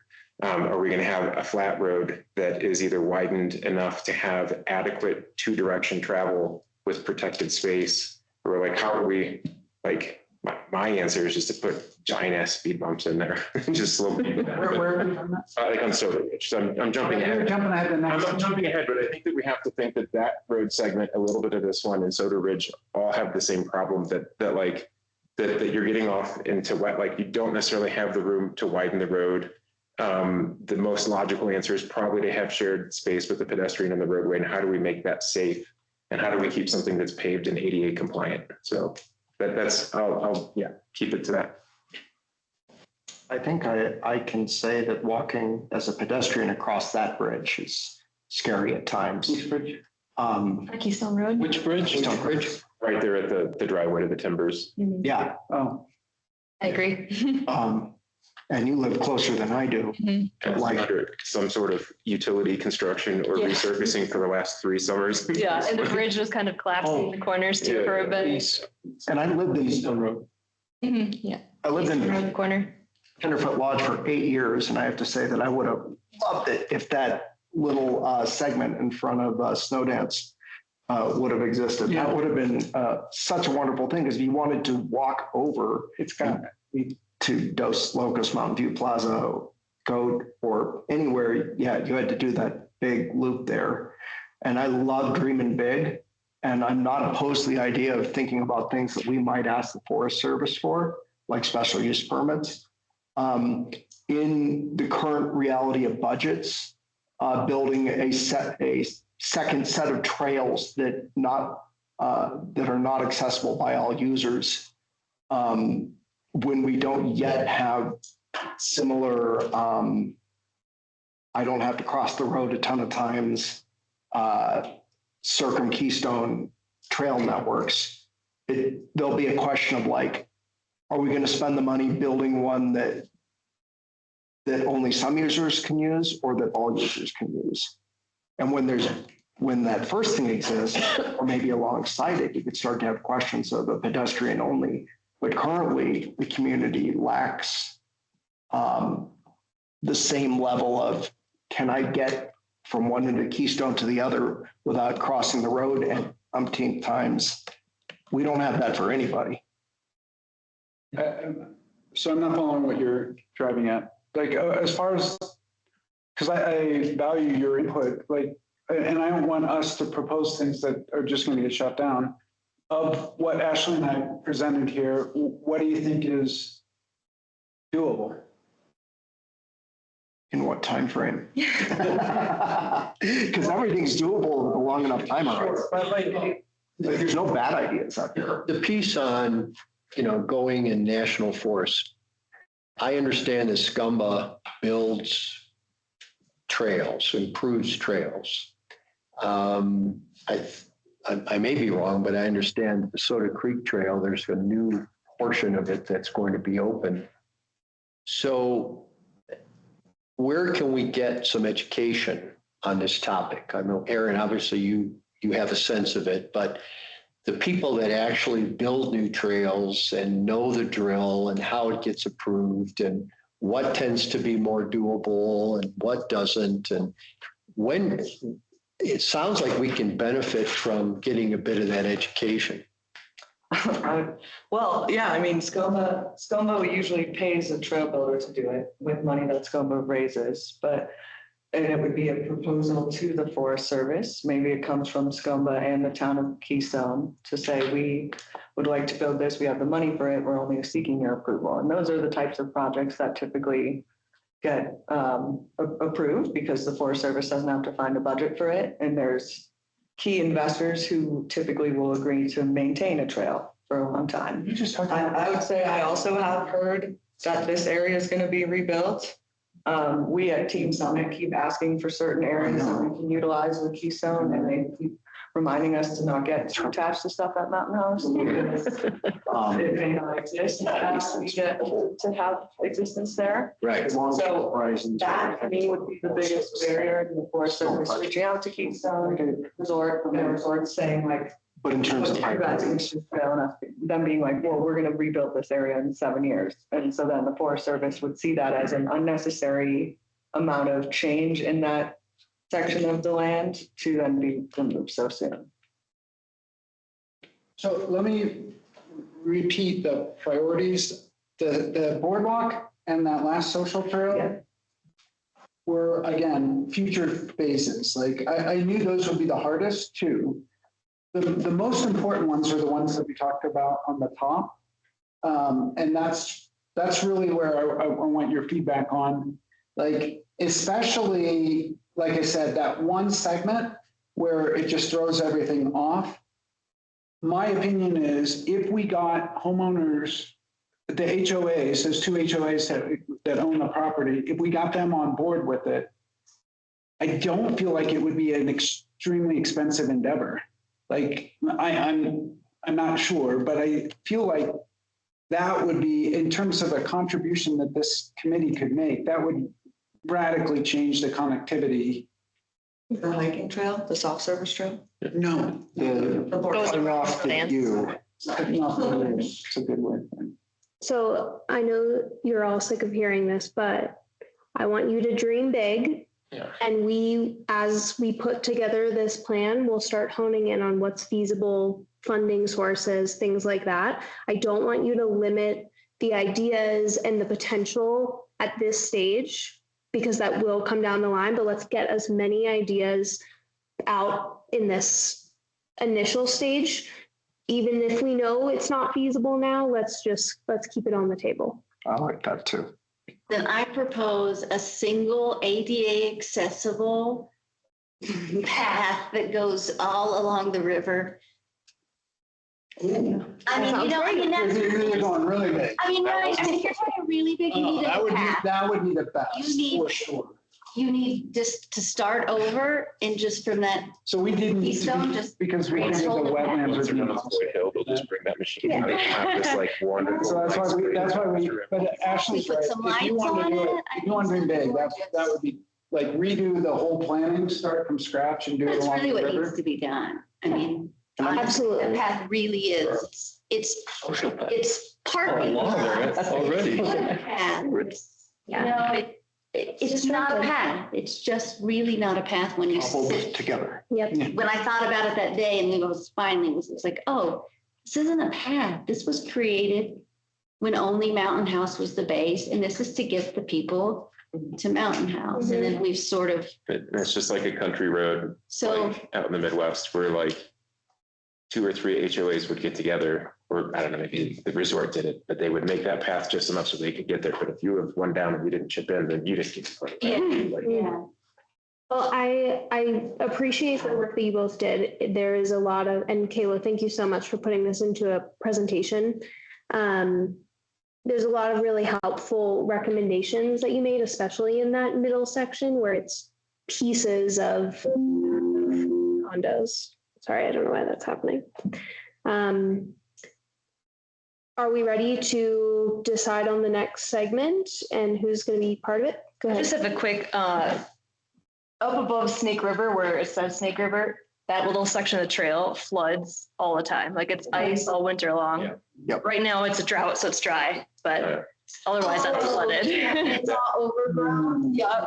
The beaver ponds on both sides. Yeah.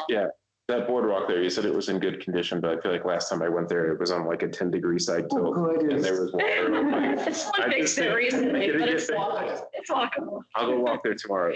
So. And it might be a question to answer on wetlands. It's a very different thing if you are destroying or draining wetlands versus building a boardwalk over a wetland. Okay. The impact is entirely different. I'm not saying it's zero impact, but when fresh trails are built and there's no way to not pass wetlands, boardwalk is what is used as the mitigation tool to not impact the all the positive environmentals. Now, human presence versus wildlife is a different question. But I'm just saying, and I'm not an expert on this, don't necessarily rule out boardwalks. A boardwalk would be the answer. If you could get it done, a boardwalk would be the answer to this section because it And if you it did that, is right then you in the would middle. require the old. And that would be gorgeous. Oh, what an amazing trail that would be along the river, through the wetlands, you know, if you could have it, you know, up high too, because you look down on it with rails and. And I mean, there's that nice viewing platform out by Frostfire. I think you probably don't run afoul of the Army Corps if you're putting a boardwalk versus you definitely would if you were draining that well. That being said, maintenance costs of boardwalks could be higher. And building, construction costs too. Yeah. So we tried to do something sensible, but Yeah. ambitious. Yeah, that's exactly what we want. Simple but ambitious is a perfect balance for these presentations. Yeah, that was a tricky section. I mean. It's a hard one, and you had a huge section too, so that was excellent.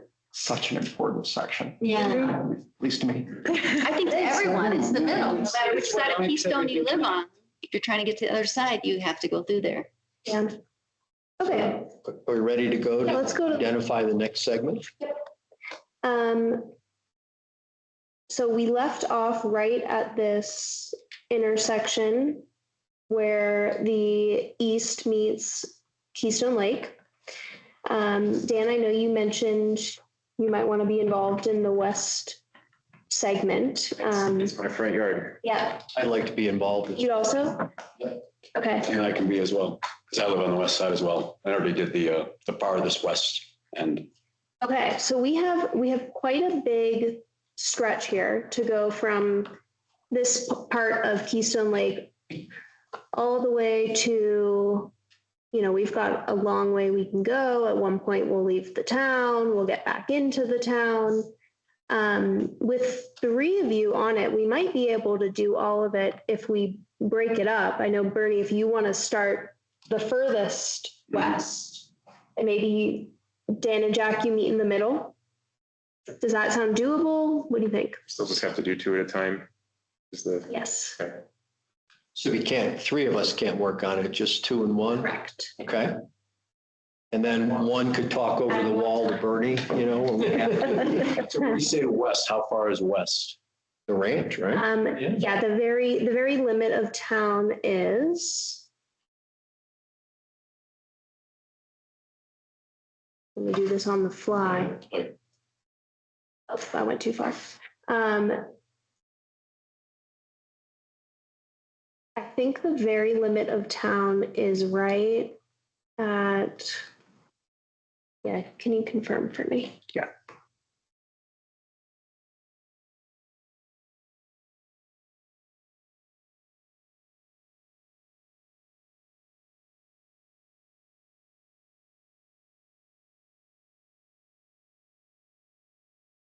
Let's go with, right, it is, let's stop it right at this point, because with what we did with the last segment, there are pieces that go in and out of town, but generally the very limit ends at, what is it, Elk Circle? Yeah. Yeah. Which I'm not on, but Elk Circle, Elk Drive. Elk Circles, yeah. yeah, right here. Yeah, I know, this mouse is lagging, And then to the south, right here. So kind of at the rec path where it runs into River Run, the course entrance, is that where you're at? Yeah, I know it's a little That's the hard. rec path. Yeah, this is all, and this is, I will say, a very consistent, maintained section. It's in pretty good shape. A lot of people pass through as they ride from Dillon and further beyond. So there may be more signage to look at. There may be more connections and gap analysis to look at. But Bernie, do you want to start all the way at this end Yeah, I can start basically. and work east? You were thinking on something on Soda Ridge Road. I'm right in the middle of Soda Ridge and like Lenawee. So Yeah, I know, that's great. on the south side, there's kind of that social trail that goes behind my house that crosses private Vale and Forest Service. But I have some ideas on that and some of the easements that were shown to us. And then do we also want to include like that social trail we talked about on the south side of the Snake River as far as ideas, or is that kind of? I would not prioritize that for this. You can still inventory it and give information, but this is like really to like close the final gap on paved path. Go ahead, Jeff. so, I think of south of Soda Ridge Road. You've got the Aqueduct Trail that goes to Ranch Road. And then you got the ranch area where there are existing trails that go into the ranch. Is that part of Keystone? Some of it. Yeah. Isn't the ranch? Yeah, the ranch is, and there's the trails that kind of hug the eastern side. Correct. They kind of flutter in and out of the town boundaries technically, but These are good trails to look at. I just don't want you to focus too heavily on that for like the sake of we're looking at the paved multi-use path right now. Can I challenge you on that, Jessica, just for one moment? When the central region, we did both. We did the paved and the social trails because I think they play off of each other, and I think it's really important to think through them. Sure. The trail that you're talking about, there's two major, really big safety issues that should be addressed under the bridges, under the two bridges. Absolutely. So I think you should at least make recommendations for improving those. I agree. That's a good. How about under West Keystone Road, like that? That bridge and then the other The bridge. footbridge. Yeah, because it's from an ADA perspective, like you're either going to go steep up, like there's no, but just even a little. I was either thinking under at or least- over, you could I make it think at better. least like, especially if like my working idea is that we've got to have something along Soda Ridge Road. Like it's the middle of all this, but I can focus maybe not a ton on the social trail itself, but the intersections with it. Yes, the Like the intersection approach, would be great. the departures, the signage. Well, maybe you do the social trail and you do the Soda Ridge. Yeah, I mean, I think we need to address both. I think if you leave the social trail out, you're eliminating one of the best pedestrian trails that we have in town. The key there, of course, is you have to cross West Keystone Road to get to the village.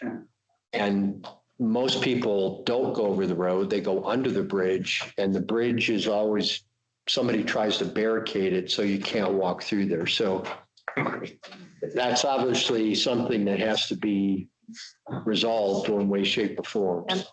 We're inventorying, right? Yeah. So I would be in favor of capturing the social trails on the inventory. Why don't we split it up that way? We've got the rec path as one, we've got the social trail, and then we've got the Soda Ridge Trail, going into the perimeter trail. Roster. Not Aqueduct, but things that connect to Aqueduct socially could be interesting. Yeah, the intersections of trails with paved multi-use path with road, those are important to include. So that would be great. Mia? And I'd be willing to help with the social trail part. That's my favorite path. So if you guys want any help with that, That's when the dam lives on. okay. I think that's one Well, of, it depends which one you're on. Dan's talking about the one on Soda Ridge. From the science You're talking school about up to, something about the Ridge. Soda Ridge, and then the south, like the south side of Soda Ridge. Okay. That other social That trails trail between behind your Soda house. Ridge and the river. And I can do the rec path all the way Okay. to, from my house, all the way to the lake. It's a pretty, like you said, a well-defined, clean trail. Yeah. Okay. I have Mia and Jack are doing the social trail. I'm still confused. So All right. what So do you, there's, it's disjointed and I don't know, like, some of my thoughts are how to get signage. There's the social trail that goes along here and goes up to the Aqueduct Trail and then kind of snakes around back here. and that's ends not up- the Aqueduct Trail? That's not the Aqueduct Trail. It's below It's it. south It's of it. below it. It's below it. So I think that there's some, if there, on that stuff that you sent, there's easement like through this property line and through this property line. That I think that there's some ideas that could be talked about there. So interfacing it, if we're, if we're gonna improve pedestrian, and bicycle safety along this road, I think that we need to have signage to this direction. Something to do with the Keystone Gulch is a mess, but, and it's not necessarily ours. And there's also this like footpath that comes across to the paved rec path. Yeah. Like this, Right. this could have some improvement, but it's, a lot of these things is signage and direction. That's what I was kind of thinking. And then Mia, you and Jack were talking about doing the social trail along the river. Right? Yeah. And then Call it the there's TED path, but the that's. TED path. And then again, I think that there's an opportunity for signage and interface there. And I think Ted's correct that like some of this under the bridge stuff for the footpath and for the road up here needs attention. No, that's key bottlenecks and. So, Okay, that plan sounds great. and then do one, The question still is, to the other side of the lake. if Bernie does, Bernie's on it. we do the social, you're doing the lower piece. What about the paths that go into the ranch? Do we ignore the ranch or do Let's we? wait on that. because those are all, There's a lot back there. yeah, I think that's a bigger That's, project and we still can continue to do this. This isn't the last chance. So let's finish the segment that like really completes the full east to west paved path and connecting pieces, and then start to look at additional trails.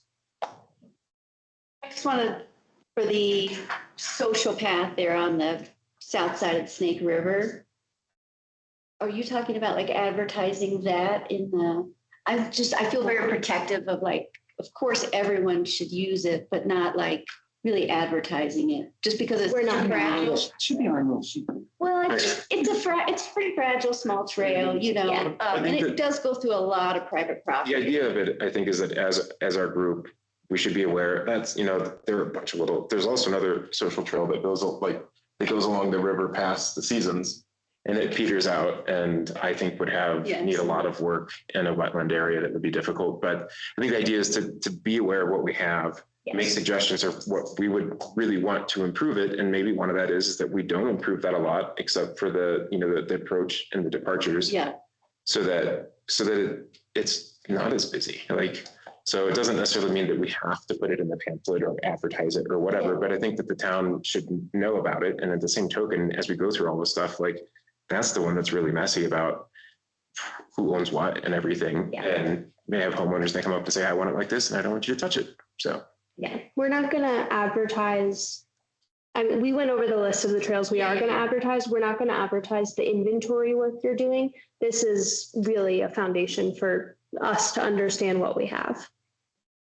And I think that maybe in the future, we could consider a different class of trail, which would be like a neighborhood trail that doesn't go on printed brochures, but we know that it's there. Maybe we deal with safety issues, whatever, but to protect, the homeowners whose property it goes through and all of that, but to still have it there. Mhm. There's that nature pathway out on the east side. I forget the name of it, but it's called Nature Path. Mhm. And, And I think that's what you worry about. If it gets too crowded, then those homeowners say, oh, this is my property, I'm just gonna put a fence in, But they have put the rocks, they have put timbers all along there. I've heard rumors about who did some of that work. I don't know. Well, it's wonderful. And and the TP, I wrote in there, thank you for sharing your trail with us, Yeah. neighbors. Yeah. It's wonderful. Yeah, so I feel like understanding where these social trails are is great for our knowledge, and like knowing that social trails are there for a reason. And I feel like for future reference, we could establish trails there and improve like community relations in the sense that like homeowners, if it's like we have an agreement with them, they won't be upset if it's then advertised, and then we could expand our system. I feel like. Yeah, that's a definite thought for down the line. That's why we want to know where the social trails are, where the people like to go. Jessica, I was wondering, back to the credo. The first point we have there, stay on designated trail to protect natural habitats and ensure a safe, enjoyable experience for everyone. Can we maybe see, what does the group think about extending that to please stay on the trail to respect private property. Our ability to have these trails depends on that, something of that nature. I don't see anywhere in here a suggestion or recommendation to remind people to respect that these do cross easements of private property. I think that's a great idea. Sign saying that, this crosses private property, stay on the trail. Yeah. Yeah, I think when we get to signage, we could consider that too. Yeah, So that's a good addition to the. I would just, it should be Yeah, that's threatening. what we're If you don't respect this, you'll lose the right for the trail. So.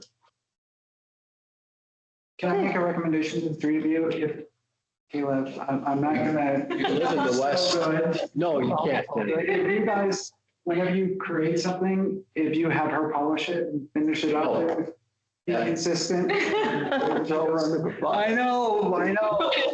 You can't be that good. No, that was my final point to ask. So Kayla, would you be? Yeah, so All right. I'll do it. I'll be happy to do it. Thank you so much. Me too, right? He said 3-4 of us. Quiet one over here, so. On the private property note, if I can make a suggestion, it may be helpful when you're walking some of those social trails to use an app like CalTopo, or if you are subscribed to Onyx, CalTopo is free. And you can turn on parcel boundaries. You can see exactly where the private property is and exactly where the Forest Service is. You can tap on it and it'll tell you who owns it. And then as far as the town boundaries don't populate super well into CalTopo, don't know about Onyx. You can always pull up the county's GIS, which is Prism. And that is a great way to see what's town, what's not town. That's what I did a county parcel map to identify the property owners. And I think where you're making big changes, it's good to know who owns the property so we know who to go to contact. If anyone needs links to Yes. resources, please reach out to me. Okay. Last thought, Kayla, what is helpful for you to receive in order to put the presentation together so that everyone knows what's the most helpful to like take pictures of or prepare? Sure. Let's see. Well, the last couple, I know those areas very well, so that was easy to do. Let's see. I suppose intersections would probably be great. Anything that, you want to include, like if you want to add a trail somewhere, like take a photo of that area. And then I could add that. What did you get from the East section and from us, and which would maybe you just forward that to them and say, oh, this was helpful or this was not helpful? I mean, your descriptions were, the way you wrote it out was great. And then I took all your like headlines, like segment 1.1 and, added that to the slide, and then I made just the slide for each segment. I'll share that doc with you guys. Yeah, it's in there. Oh, yeah. Yeah, everyone's got it. And then we already created one OS that you could build on too, just as a starting point. And then what we also did is we created a Google Photos folder, just so Kayla would have all their pictures. That was great. Yep. That's the best way to share. Yep. I can't pull it out of the Word document. So yeah, having it in an album was great because then I could just download it all. I mean, Dropbox would work, whatever else is out there. But yeah, having the photos is helpful. Thanks for putting that together for everyone. Of course. Yeah, thank you. All right. Hey. Sounds like we've got a plan. Motion to leave. And our next meeting is the end of October, correct? Yes. 4th Thursday of October. I don't know the number off the top of my head. So obviously we would present at Yes. that meeting. For those that don't know, I reach out with a reminder a few weeks, a month before, just to make sure you're working on it and make sure that materials are prepared so that they can go to Kayla, they can come to me, they can go in the packet, and then you all get it at least, a few days before our meeting to review. So I'm going to be on don't hesitate. that week. The week of our meeting, It's early, it's the 22nd because the first. you can always, Oh, I take that back. I misread that. The 22nd, I'm fine with the 22nd. we can always work something out. Let's make sure I math right before. No, I agree with you. I just 1/8/15/26. All right. agree. One comment, I recognize this is a lot of work, but when like Jess talks to council about the inventory work you're doing and what that's going to drive as far as it extending to publicizing some trails to help visitors and residents alike, the council's really excited about this. So thank you for all of your hard work on this. Especially for Kayla, who's been assigned to do all of it. But this is good work. Thank you. Hey, Just one last thing. I didn't introduce myself when we started. My name is Drew Nelson. I'm the community development director here for town. So Jess and I work together quite extensively, and I'm here to help augment all the work she does for you all. Feel free to stop by and ask me questions if you have. Great. Thank you. thanks, Drew. Thank you. All right, do we have a motion to end? No, Jessica, have all the trails been assigned now? Are there any There might be openings? an opening or so. I'm still waiting to hear from Zach. He was going to volunteer to finish off. I think there was 1 or 2 left. So if there's anything that's not complete, I'll send out an email and see who can take it. Yep. But I think we're covered. I think we've got them all assigned. If not, just let me know and Okay, I'll do it. thank you. Okay, do we have a motion to end the meeting? Motion been on the floor. Second, I lived in there. Pretty much everyone. all in agreement, say aye. All right. All right, Thank you, everyone. thank you so much.